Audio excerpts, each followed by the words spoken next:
ভারতের আইপিএল পর করে দিলেও ঠিকই বাংলাদেশের মুস্তাফিজুর রহমানকে পাকিস্তানের পিএসএল আপন করে নিয়েছে। লম্বা সময় পর আরেকবার পিএসএলে তিনি একটা উইকেট প্রাপ্তি, কোনো বাউন্ডারি হজম করেননি হায়দ্রাবাদের সঙ্গে।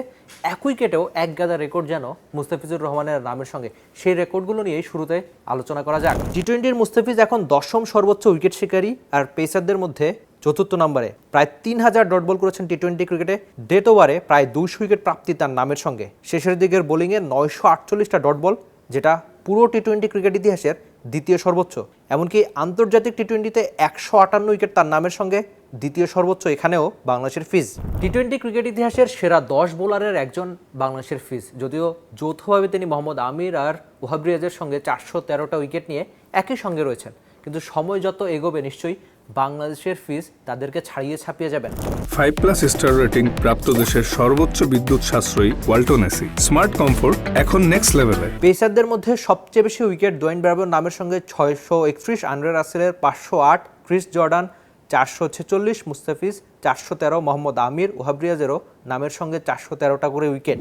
লাহোরে মুস্তাফিজ দারুণ বোলিং করেছেন। ইনফ্যাক্ট এমন ভালো বোলিং করারই কথা মুস্তাফিজুর রহমান। তিনি যখন আইপিএলটা খেলতে পারলেন না, এরপরই কয়েকদিন পরে তাকে পিএসএল খুব ভালোভাবে স্বাগত জানিয়েছে, আপন করে নিয়েছে। তো তখনই তাকে পিএসএলের সবচেয়ে বড় বিজ্ঞাপনের এক ভাবা হচ্ছিল। ইনফ্যাক্ট তিনি যে ম্যাচটা জেতালেন, এরপর তাদের দলের লাহোরের সিইও সামিন রানা বললেন যে চ্যাম্পিয়ন বোলার, মানে চ্যাম্পিয়ন বা এরকম বড় বড় মর্যাদা, দারুণ সম্মাননা পাওয়া মুস্তাফিজের জন্য টি-20 ক্রিকেটে অন্তত খুব স্বাভাবিক হওয়ারই কথা। আপনি যদি প্রথম ম্যাচটা দেখে থাকেন, মুস্তাফিজ যখন বোলিং করেছেন তার বেশিরভাগ সময় কমেন্ট্রি বক্সে ছিলেন রমিজ রাজা আর ওয়াসিম আকরাম। দুজনই ওয়ার্ল্ড ক্রিকেটে বেশ বড় নাম, দুজনই বিশ্বকাপ জয়ী তারকা। একজন তো পুরো ওয়ার্ল্ড ক্রিকেটের সেরা পেসারদের একজন, আর একজন পিসিবির সাবেক চেয়ারম্যান। তো সব মিলে তারা প্রায়শই মুস্তাফিজের প্রশংসা করতেই ব্যস্ত ছিলেন যতক্ষণ তারা কমেন্ট্রি দিচ্ছিলেন। এমনকি রমিজ রাজা একবার বললেন যে মুস্তাফিজ এমন একজন বোলার, আপনি সবসময় তাকে অন্ধের মতো বিশ্বাস করতে পারবেন।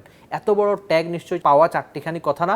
আর ওয়াসিম আকরাম বা রমিজ রাজা প্রায়শ বলছিল যে তার কাটার, স্লোয়ার সবসময় কার্যকরী। আপনি যদি পরিসংখ্যান দেখেন, যেখানে সবসময় মুস্তাফিজুর রহমান এগিয়ে থাকে, প্রায় 3000-এর মতো ডট বল করেছেন টি-20 ক্রিকেটে, ডেট ওভারে 948টা dot ball.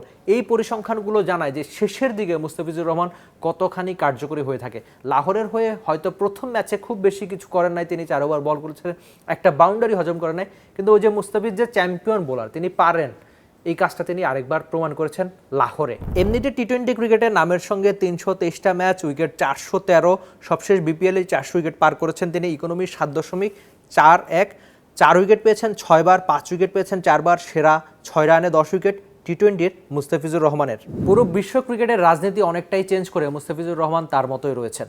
Mustafizur Rahman IPL খেলতে পারেননি, তারপর সেই আইপিএল খেলতে না পারার কারণেই পুরো বাংলাদেশ দল বিশ্বকাপ খেলতে যায়নি। এরপর অবশ্য অনেক কিছুই ঘটেছে, কিন্তু মুস্তাফিজুর রহমান তার মতোই আছেন। সেই সারল্যের চেনা হাসিতে মুস্তাফিজ নিজের মতোই নিজের কাজগুলো ঠিকঠাক করে যাচ্ছেন।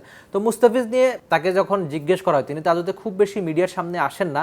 তার টিমমেট, কোচ, বোলিং কোচ, যাকেই যখন জিজ্ঞেস করা হয় যে মুস্তাফিজের সাফল্য রহস্য কী, একটাই কথা বলেন যে সারল্য আর এক্সপিরিয়েন্স। যেহেতু লম্বা সময় ধরে টি-20 ক্রিকেটটা খেলছেন, নিজের খেলা সবচেয়ে ভালো বোঝেন, কখন কি করতে হবে, কখন স্লোয়ার, কখন বাউন্সার, কখন বলের গতিটা দিতে হবে, সেই কাজগুলো মুস্তাফিজ বছরের পর বছর দারুণভাবে করে আসছেন বলেই টি-20 ক্রিকেটে এতটাই সফল। আপনি যদি পিএসএল, বিপিএল বা টি-20 ক্রিকেটটা এক পাশে রেখে শুধুমাত্র বাংলাদেশের হয়ে আন্তর্জাতিক টি-20 ক্রিকেটের হিসাব করেন, সেখানেও মুস্তাফিজ পুরো ওয়ার্ল্ড ক্রিকেটেই দ্বিতীয় সর্বোচ্চ উইকেট পেসারদের মধ্যে। কে জানে, সময়ের সঙ্গে হয়তো পেসারদের মধ্যে সবচেয়ে বেশি উইকেট এই মুস্তাফিজের নামের সঙ্গেই থাকবে। আবার টি-20 ক্রিকেটের কথা চিন্তা করলে পুরো ওয়ার্ল্ড ক্রিকেটে 500টার মতো উইকেট মাত্র 2জন পেসারের রয়েছে। বাংলাদেশের মুস্তাফিজ খুব সম্ভবত 3 নাম্বার নাম হবেন। যেহেতু ওয়ার্ল্ড ক্রিকেট, আপনি যদি আইপিএলটা একটা পাশে রাখেন, সব কিছু যেভাবে তিনি দাপটের সঙ্গে খেলে বেড়ান, অবশ্যই মুস্তাফিজ হয়ে যাবেন 500 উইকেট পাওয়া খুব সম্ভবত 3 নাম্বার পেসার। যেভাবে পিএসএলটা শুরু করেছেন, নিশ্চয়ই দারুণভাবে শেষ করতে চাইবেন।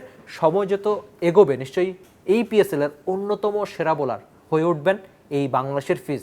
আর সবাই যখন তাকে চ্যাম্পিয়ন বলেই ডাকে, নিশ্চয়ই এই বাংলাদেশের ফিজ পারফর্ম করবেন চ্যাম্পিয়নের মতোই, নাকি? For more updates, subscribe to our YouTube channel and click on the bell icon.